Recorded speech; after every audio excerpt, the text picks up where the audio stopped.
Seorang bocah SD mendapat perhatian karena aksinya melakukan pekerjaan dan menerima upah sekantong beras daripada uang. Bocah ini berasal dari Malaysia. Pengguna TikTok mengunggah video terkait bocah ini melakukan pekerjaan dengan gigi.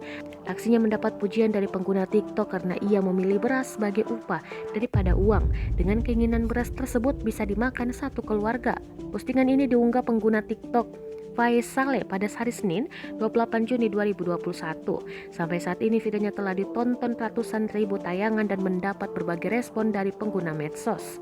Faiz mengunggah beberapa video terkait bocah ini. Postingan terbaru memperlihatkan bocah yang mendapat perhatian pengguna medsos ini bernama Muhammad Hanif bin Sakaria yang merupakan murid kelas 5 SD. Pada kesempatan itu pula ia berterima kasih kepada pengguna medsos karena memberikan dukungan padanya untuk mencari rezeki halal. Pandemi seperti saat ini bukan hal baru lagi bila banyak orang kehilangan pekerjaan, sehingga anak-anak juga terinspirasi untuk membantu keluarganya demi memenuhi kebutuhan bersama, seperti bocah yang direkam oleh Faiz satu ini.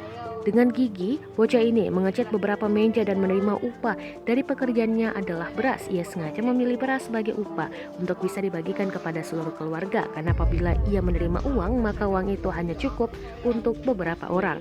Apabila ia menerima beras, maka seluruh keluarga bisa merasakan hasil kerja keras bocah kelas 5 SD ini.